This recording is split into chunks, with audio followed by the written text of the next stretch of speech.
Bienvenue sur Africa 24 dans cette nouvelle édition du Morning News. Voici les titres. Ouverture ce jeudi de la 3e édition du Forum de coopération entre le Maroc et les îles du Pacifique. La rencontre se tient à Laayoune. Ministres et plusieurs membres du corps diplomatique du Maroc et des pays insulaires sont présents. On fera le point dès le début de ce journal.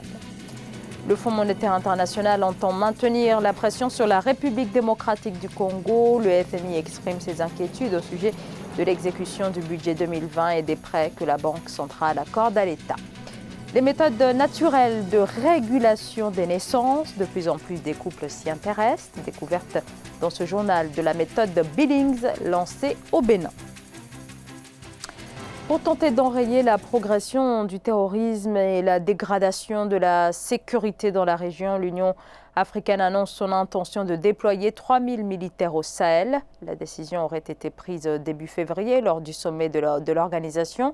Elle n'avait pas été rendue publique avant ce jeudi. Pour l'heure, aucun pays membre de l'Union africaine ne s'est encore officiellement déclaré prêt à envoyer des soldats. Les attaques terroristes parfois entremêlées à des conflits intercommunautaires ont fait 4000 morts en 2019 au Burkina Faso, au Mali et au Niger, malgré la présence sur ces territoires de forces onusiennes notamment.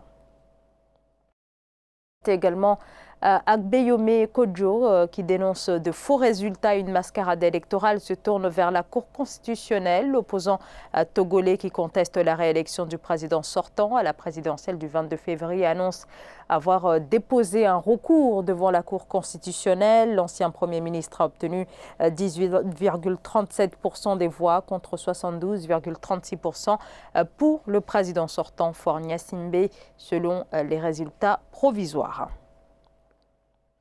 Laayoune abrite depuis ce jeudi 27 février et ce jusqu'à vendredi la 3e édition du Forum de coopération entre le Maroc et les îles du Pacifique. Plusieurs opérateurs économiques et représentants de gouvernements sont sur place. De nombreux volets de coopération sont débattus lors de cette rencontre ministérielle co-présidée par le ministre marocain des Affaires étrangères, Nasser Bourita, que je vous propose d'écouter, ainsi que le Premier ministre du Royaume de Tonga, l'un des États qui assistent à cette rencontre. La convocation de cette conférence en Afrique nous invite à privilégier la lutte contre les répercussions négatives du changement climatique qui se sont encore aggravées dans les pays du Sud et les États insulaires, ces derniers étant désormais menacés dans leur existence même. Nous devons développer collectivement des solutions constructives et durables. Ces solutions sont peut-être coûteuses maintenant, mais notre génération future jouira d'une vie meilleure et pour leurs enfants. Notre solidarité sur les sujets de préoccupation mondiale urgente est la clé du succès. En Guinée, l'opposition et une partie de la société civile étaient dans les rues ce jeudi pour une nouvelle journée de mobilisation à l'appel du Front national pour la défense de la Constitution, et ce à quelques jours des élections législatives et du référendum constitutionnel voulu par le président Alpha Condé, double scrutin qui doit se tenir dimanche 1er mars. L'opposition soupçonne le président sortant de vouloir briguer un 3e mandat, ce que lui interdit l'actuelle Constitution. Le Fonds monétaire international a terminé sa première mission de l'année en République démocratique du Congo. Au terme de la visite, l'institution dresse un bilan mitigé au sujet de l'économie congolaise. Pour les experts du FMI, il est désormais capital que la Banque centrale mette un terme aux avances accordées au gouvernement. Reportage de notre correspondant Jacques Amboka.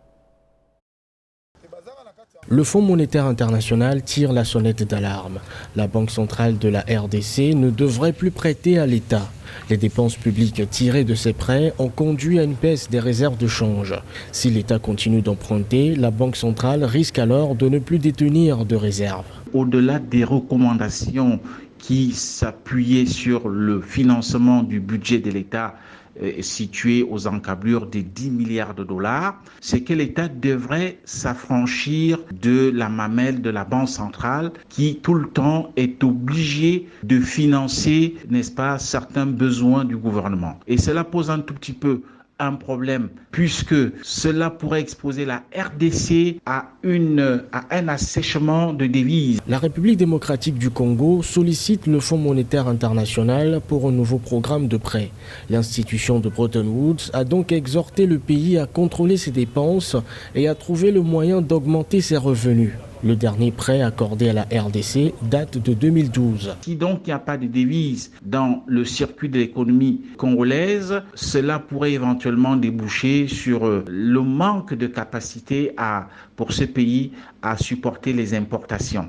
Alors cela va être très difficile lorsqu'on sait que le tissu industriel de la RDC ne permet pas toujours d'absorber l'essentiel de la demande en biens de consommation courante en RDC. La croissance économique de la RDC a ralenti à 4,4% en 2019 à cause d'une baisse de la production minière.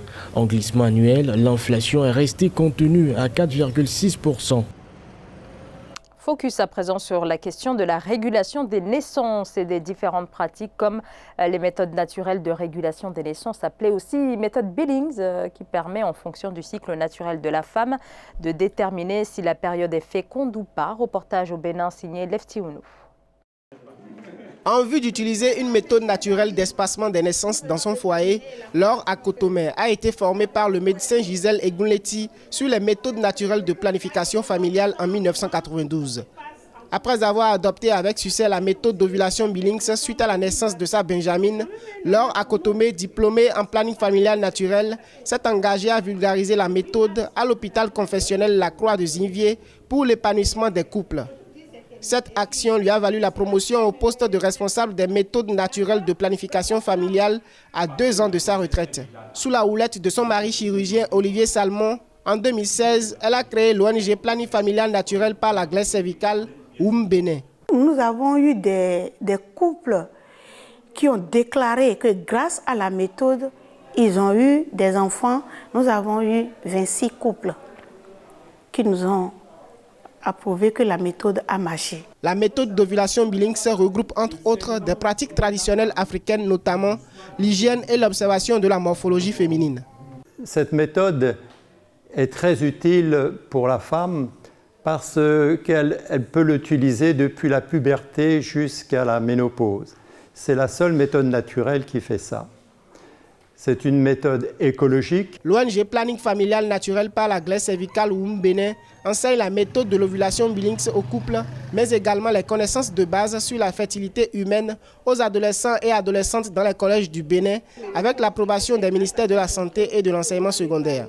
A noter que l'ONG s'attelle pour la tenue à Cotonou au Bénin de la conférence internationale sur la méthode de l'ovulation Billings du 5 au 11 mars 2020. Un premier groupe de réfugiés éthiopiens au Kenya a pu regagner il y a quelques jours l'Éthiopie. Ils sont 76 réfugiés qui vivaient en exil depuis plus de 12 ans. Ils ont accepté ce rapatriement volontaire soutenu par le HCR, l'Agence des Nations Unies pour les réfugiés, ainsi que les gouvernements éthiopiens et kenyans. Ibayako. Les yeux rivés sur cet avion qui atterrit en face du camp de Kakuma au Kenya. Pour ces 76 réfugiés éthiopiens, c'est un retour à la patrie qui se concrétise. La joie se lit sur leur visage puisqu'ils retrouveront dans quelques heures leur famille après plusieurs années d'exil. Il s'agit du premier grand programme de rapatriement volontaire de réfugiés éthiopiens dans le pays. Plus de la moitié des participants au programme sont des femmes et des jeunes filles. Certaines sont même nées ici à Kakuma. Je suis venue ici en 2009. J'étais très jeune. Je ne savais ni écrire ni lire. C'est pour cela que je suis venue ici, au Kenya. Même le Kenya était bon pour nous. Je ne peux donc pas oublier le Kenya, mais je rentre chez moi. Ce mouvement, soutenu par l'Agence des Nations Unies pour les réfugiés et les gouvernements éthiopiens et kenyans, s'inscrit dans la tendance accrue de milliers de réfugiés éthiopiens de la région qui choisissent dorénavant de rentrer chez eux. Une décision motivée principalement par les nouvelles réformes politiques et économiques en cours dans leur pays. Un suivi de l'Agence des Nations Unies pour les réfugiés est également présent au lieu de retour en Éthiopie afin de les accompagner dans leur réintégration. Il existe un droit fondamental pour tous les réfugiés de retourner chez eux. C'est le désir dont ils ont fait part.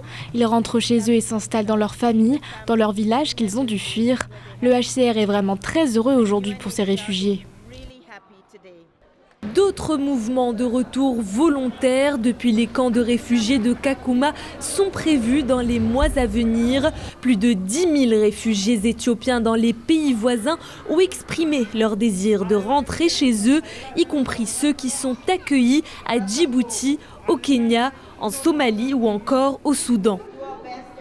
En Algérie, un premier cas de coronavirus a été confirmé ce mardi 25 février. Mercredi, les autorités ont donné plus de détails sur ce patient, un Italien d'une 60aine d'années qui aurait été localisé à Ouargla et mis en quarantaine depuis. Les autorités sanitaires se veulent néanmoins rassurantes. Elles affirment que le processus de prévention et de contrôle est parfaitement maîtrisé à tous les niveaux et qu'aucune propagation à partir de ce cas n'a été enregistrée.